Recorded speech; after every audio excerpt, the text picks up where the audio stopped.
They never stop in Mexico. If you are definitely in danger, wouldn't you stop at the first place you could stop at? Who knew De Niro's lasting role would be irrelevant gas bag, pleasing irrelevant peers? Like the straws you try to ban, you suck. But unlike the straws, not in a good way. Colleges are using therapy llamas. If I were an alpaca, guinea pig, or a slow loris, I'd hurl myself into traffic before becoming a stress sponge for these pampered slackers. Democrats believe it's time for a fresh face. Can you blame them? At the end of life on this planet, three things will remain: cockroaches, Twinkies, and Hillary Clinton. Don't boo her. Come on, no booing. We know this because she said this to Stephen Colbert. Well, you know, I am not going anywhere. It's true. She's not. Remember, if she runs again, she probably won't win. So the best thing for Hillary haters is to hope she runs again and again and again. She's the political version of a cold sore. Even when it clears up, it always returns, usually when you're about to go to Club Med. They still exist. Got to update that joke. Yes. Anyway, during her time at The Late Show, Hillary spun her wheel of blame, and it landed on Putin. He really doesn't like democracy. He thinks it's an inconvenient, messy process. And he doesn't like us. He wants to undermine how we see each other, how we respect each other. Putin undermines how we see each other? Talk about the pot calling the kettle a basket of deplorables. So here's an exit question. Is Hillary's constant non-apology tour good or bad for her party? Maybe she plans on hanging around forever till she finally wins. If so, just in case, we came up with her next campaign slogans. Hillary 2024. Elect me or I will write another book. Hillary 2028. If the pantsuit still fits, you must not quit. Hillary 2036. Even more cyborg than the original. Hillary 2052. I may be 106, but I still got it. Hillary 2060. I drank unicorn blood and will live forever. Worship me, mortals. Hillary 2100. Lord, please don't let me lose to Eric Trump IV. Harvard sorority just announced they're going gender neutral. Kappa Alpha Theta, if that's their real name, will actually be changing its name, delinking itself from its national chapter, all because Harvard penalizes its members by withholding student leadership positions as well as other perks, while still charging them, of course, $60,000 a year. I know, it's hard to care about a Harvard sorority. Talk about a rough life. But it's a slow news day. And clubs by nature are clubby. People join based on shared traits, hobbies, and so on. If you like stamps, you join a stamp club. If you like motorcycles, you join the Hells Angels. In high school, I couldn't join the boys' chorus because I couldn't sing, and I couldn't join the girls' chorus because I went to an all-boys school. I could only sing in the shower, often by myself. It was pure hell, but I managed.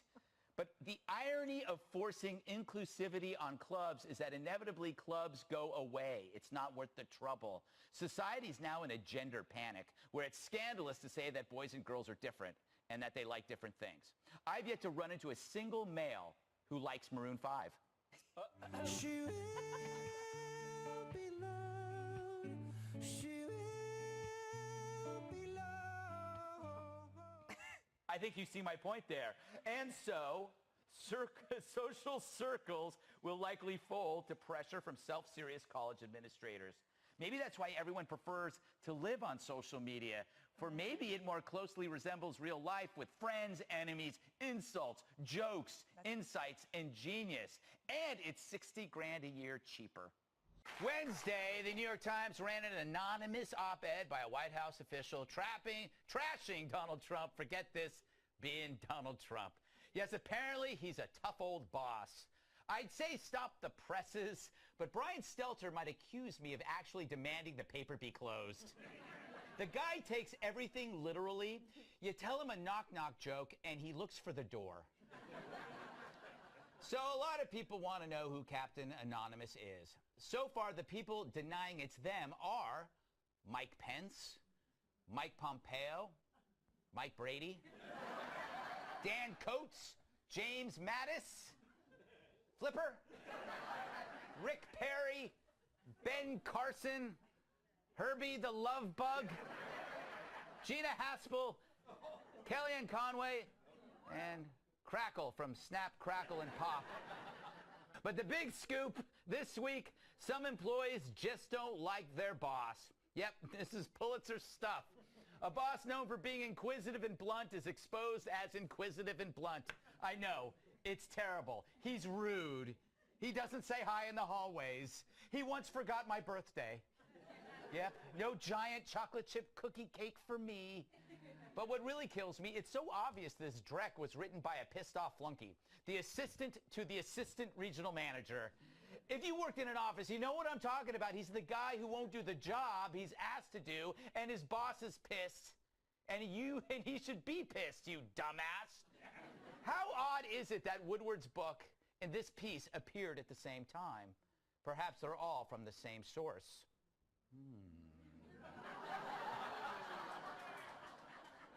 And that source is telling us that, yes, Donald Trump is a big meanie, a jerk, but also a highly competent one. Yep, buried in this emotional screed is one searing admission. The country's safer and more prosperous under Trump. Yep, two meaningless variables, safety and prosperity. It's a shame Trump's done nothing about the real problems we face, like condiment water. You know, when you turn over the ketchup and mustard container and it looks like the bottle is peeing on your sandwich? Or how to get melted cheese off a plate when you forgot to rinse it the night before. It's like cement. You're there for days. I throw the plate out. Or when you run out of toilet paper and you end up having to use this. Or this. Or this. Yes. Nope, just prosperity and safety. Oh, well, the only two variables that matter are now reduced to a sentence, and yet that's one sentence cancels out everything else in this sucky piece. Fact, if it takes a jerk to make a country great, then hell, let's bring on the jerks. So, while America was trying to enjoy a nice transfer of power on Friday, protesters smashed windows at a bank and a Starbucks. Sorry, did I say protesters? I mean cowardly thug jackasses with hygiene issues. They also destroyed a glass shelter where people wait for the bus. How brave. You really showed those little old ladies trying to make it across town to see their grandkids.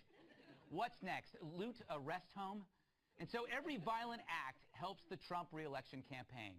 Check out this little progressive in training. Why'd you start?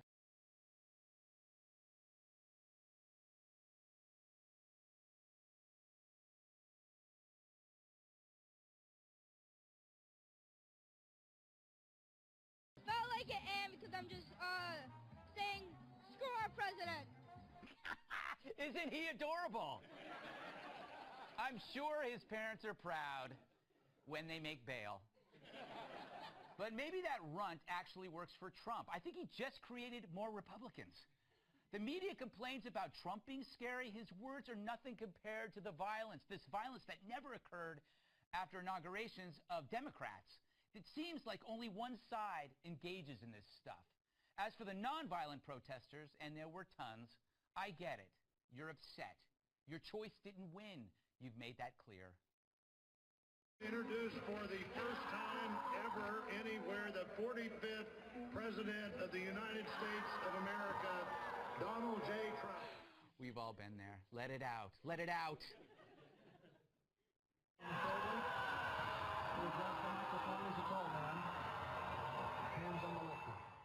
I'm sorry. I just love that. It's the greatest moment from this entire election season. One more time.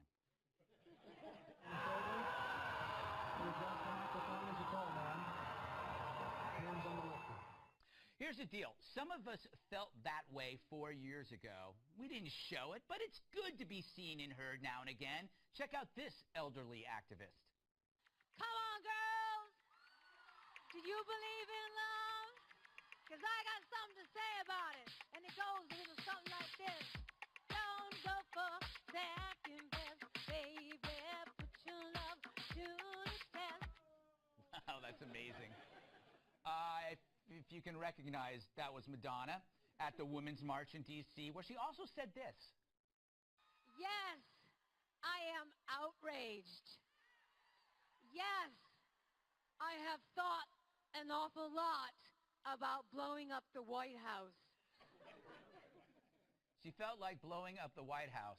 With her, it's always about blowing something up. But here's my favorite protester who brings a bit of style and joy to the events.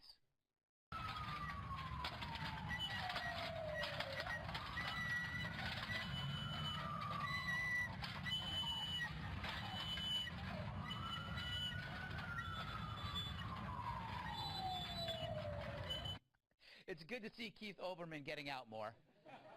But after a while, you know what? You gotta realize, dear protester, that it's not about you, but a country.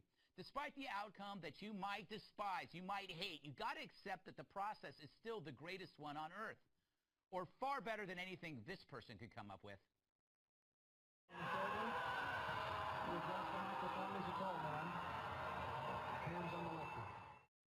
When this settles down, dear lady, call me.